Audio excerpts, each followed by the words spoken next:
In America, this weekend is Labor Day weekend.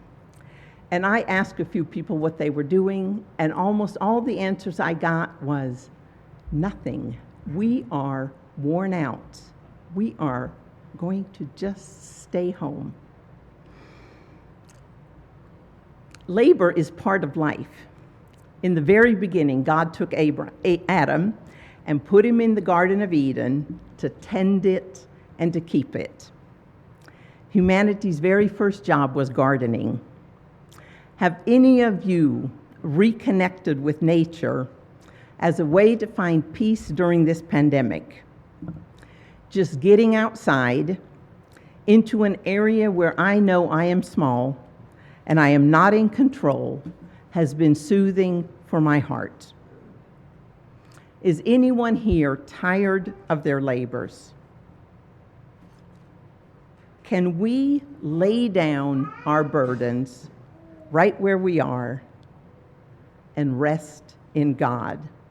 God created rest at the very beginning of time for our benefit, not for His. And we would do well to spend time being restored in God's rest. Today's gospel reading continues what we have started for the last month or so. And we will be looking at a tenacious woman whose act of faith was lived out in bold, courageous action. Her actions demonstrated how God's invitation was ever widening. We can take time to be still, to reflect and to listen on God's heart, and that time will always be well spent. We in life journey knowing that we do not have all the answers. But so often I, growing up in the Church of Christ, felt like I needed to own all the answers, and that created much stress. But quiet times will lead us to recognize God's guidance in our lives. Last week, Mark preached about what defiles the human heart. How people could become confused about what truly anchors them in their relationship to God. Jesus said, "Nothing from the outside can make us unclean." The Pharisees might have wondered if it's purity of heart that matters most. Does that put everyone on the same footing? In other words, doesn't Jesus' way of looking at things potentially open up the circle of salvation for every single one of us, Gentiles and Jews alike? And that was not a comfortable thought for the Pharisees. And as if to answer these questions that they posed, Jesus turned, headed north, deep into Gentile territory. Let's read today's gospel reading from Mark 7. There are two portions. We'll read one, talk about it a little bit, and then read the next one. From there, where Jesus had been talking to the Pharisees about how we can become impure, from there Jesus set out and went away to the region of Tyre and Sidon. He entered a house and did not want anyone to know that he was there. Yet he could not escape notice. But a woman whose little daughter had an unclean spirit immediately heard about him, and she came and bowed down at his feet. Now the woman was a Gentile of Syrophoenician origin. She begged him to cast the demon out of her daughter. And he said to her, "Let the children be fed first, for it is not fair." But she answered him, "Yes, Lord, even the dogs under the table eat the children's crumbs." Then Jesus said to her, For saying that, you may go. The demon has left your daughter." And she went home, found the child lying on the bed, and the demon gone. Jesus had arrived in the Gentile territory, and he was completely exhausted. It says he entered the house and did not want anyone to know he was there. And I just believe this is truly a favorite verse of any introvert. Jesus is hiding from people. He surely must have shut the door and even locked it. The King James Version says, "He could not be hidden." Jesus could not escape notice. This mother, who had a hurting child possessed by a demon, and I don't know what that means exactly, but we can be sure that the child was in tremendous turmoil and agony. What is a loving parent to do when their child is in crisis? Everything. Everything that might lead to restored peace. But when we have no solutions, what are we willing to do for our beloved child? Would we be willing to rudely burst through a closed door, throw ourselves on the ground, embarrassing ourselves, and beg for help for this child? This woman's sheer audacity reminds us of the woman with a hemorrhage who touched Jesus' robe in the crowd and was healed. Both of these women were scandalous, both in the first century, and this behavior would also be scandalous in our society. This mother crosses so many barriers: patriarchy, religious barriers, long-standing animosities between the Jews and the Gentiles. But the mother is desperate for her child. She knows nowhere else to turn. She has hope. Her hope propels her forward right into the house where Jesus is trying to hide. But did Jesus really call this desperate mother and her tortured daughter dogs? This is very disturbing, to say the least. What was this mother hoping for? What is she longing? What would any parent long for their tortured child? What barrier would you and I be willing to cross to help our child in need?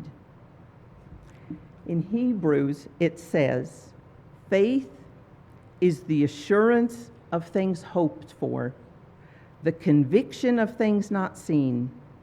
This woman had hope for her daughter and was placing her assurance in Jesus. She heard he was coming to her area, and she went to find him. Ed read so well out of James. So faith by itself, if it has no works, is dead. This woman, this mother, put her living faith, her assurance for things hoped for, into action on behalf of her hurting child. She put her hope to work. She hears Jesus is coming. She gets up. She finds where he is. She bursts in the door. She bows down and asks. She begs for help from the one who she believes can help her. That is bold behavior. Jesus' response that the children should be fed first, for it is not fair to take the food of the children and throw it to the dogs, is shocking. And there are several ways that people have interpreted these words throughout time. One way is to think that Jesus articulates the ancient hatred not to endorse it, but rather to bring it to center stage precisely so that it can be overturned. Jesus is creating an object lesson. And according to that line of thinking, Jesus recognizes this bold woman, and he believes that she will step up and go way beyond the conventional norm. So Jesus sets this up by expressing the commonplace prejudice, and sure enough, the desperate woman responds promptly. Even the dogs gather the children's crumbs under the table. She is not proud. She hears his implication, but she has nowhere else to turn. Jesus immediately concedes the point and establishes this woman as a woman with great, profound faith, a Gentile outsider who understands God's invitation better than the Jewish leaders did. Might this desperate attempt, might desperation always precede useful faith? Might vulnerability be the only place where faith enters our hearts and becomes really strong enough to become trustworthy in a crisis? Might the realization that we come empty-handed without any possible solution for our problem be required for genuine faith to sprout in our hearts? Faith is the conviction of the things we have not seen yet. Is this how all of us become anchored to God? We take a step of faith, trusting in God's goodness in the midst of our greatest needs. A second possible interpretation of Jesus' words is that he actually believes the conventional thinking of his day and ends up being challenged by this encounter with the Gentile woman. Her response actually changes Jesus' mind. This interpretation follows the tradition of God's mind being changed by human struggle with God, as was the case with Abraham and Moses and Jacob. The mother makes a bold request, argues well, stands her ground, and she prevails. Just like Jacob long ago, she was not afraid to wrestle with God and ask for a blessing for her child. Jacob also wrestled all night and received a blessing, a new name, Israel. And his new name means struggles with God. God is not uncomfortable with our struggles with him. The mother struggled with Jesus and goes home and finds her daughter at peace, healed, and resting. Some might think that we must choose between one or the other of these two options. But there is a third option. We do not know. Jesus' tone is not specified in the book of Mark. It could be satirical or it could be serious. Nor does Mark comment on Jesus' motivations behind what he says. So the third option is to hold both of these ideas. For we confess we are not sure what Jesus' words really mean. But either way, the Gentile woman is a radiant model of bold, courageous faith. Her story is an example of a non-churched, an outsider, seeing and understanding what the religious leaders did not see, what they had missed. May we dig deep to see the deeper meanings of our invitation. Jesus goes on from there to heal another Gentile. The gospel good news is now officially widening, and it is being extended to the Gentiles. Then Jesus returned to the region of Tyre and went the way of Sidon towards the Sea of Galilee, in the region of the Decapolis. They brought to him a deaf man who had an impediment in his speech. They begged him to lay his hands on him. Jesus took him aside, away from the crowd, and put his fingers in his ears, spat, and touched his tongue. And then, looking to heaven, he sighed and said, Ephphatha, that is, be opened. And immediately his ears were opened, his tongue was released, and he spoke plainly. Then Jesus ordered them to tell no one. But the more he ordered them, the more zealously they proclaimed it. They were astonished beyond measure, saying, He has done everything well. He makes even the deaf hear and the mute speak. This region where Jesus had come was the same area where Jesus had cast the evil spirits into the herd of pigs, and the people of the region had begged him to leave, and to leave their area totally. Jesus had left the man there who was no longer possessed by the evil spirits, and he left him there to testify to the people about what good God had done in his life. He joined God's mission to spread the good news of God's grace. He must have been successful, for Jesus is now welcomed back warmly. This time Jesus is met by the population bringing a hurting man in need of healing, and Jesus heals him with "be opened." In our own lives, loneliness, disappointments, discouragements, or being hurt by others can take root in our hearts, and we can decide to shut down, to build walls, or to harden our hearts to protect ourselves from pain we want to avoid. In this situation, it will take turning towards God's favor, holding up our hands, and freely accepting the grace that God offers to bring down these barriers so that we too can be opened up again. I want to share a few things at the end about the current situation in Tyre and Sidon. These regions can still be found on a current map. Tyre is one of the oldest inhabited cities in the world. It is on the Mediterranean coast in Lebanon. Both of these cities are mentioned in the Old Testament in Ezekiel in a bad way.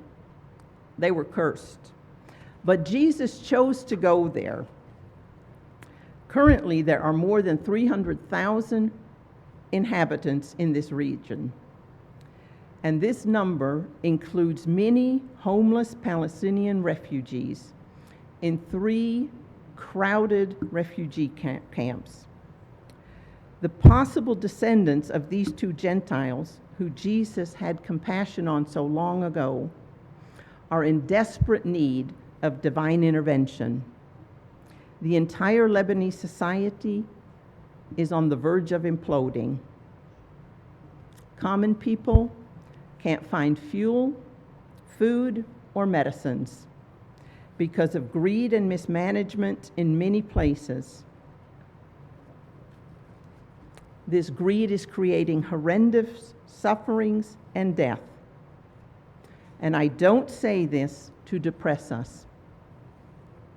I say this to remind us to walk in joy for all of the gifts that we have received, to remember God's generosity at all times, and to earnestly search for ways that we can be generous right where we are, right in our neighborhoods, in our families, at our places of work, and to pray fervently for God to show all the people who follow Jesus how to care for marginalized people in our own communities and in the world, and to work however we can to improve systemic problems. May God stretch our hearts to care for all the people who are made in God's image. Let us close with a prayer. God, Father, Son, and Holy Spirit, Jesus, long ago you closed the door as you longed to escape from the crowds. We understand this. We are worn down and burnt out. We know this feeling of exhaustion too.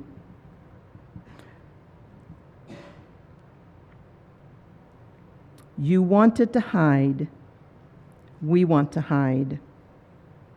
But your love for us, your love for creation, for humanity, revived you. And you blessed those who came to seek your help. God, show us how to rest in you. Show us how to be restored. Speak the words, be opened to us. Crack open our hardened hearts. Soften our hearts so that we can be poured out for others. Allow our lives to be fountains of your joy in our communities for your glory. We ask this in your holy name. Amen.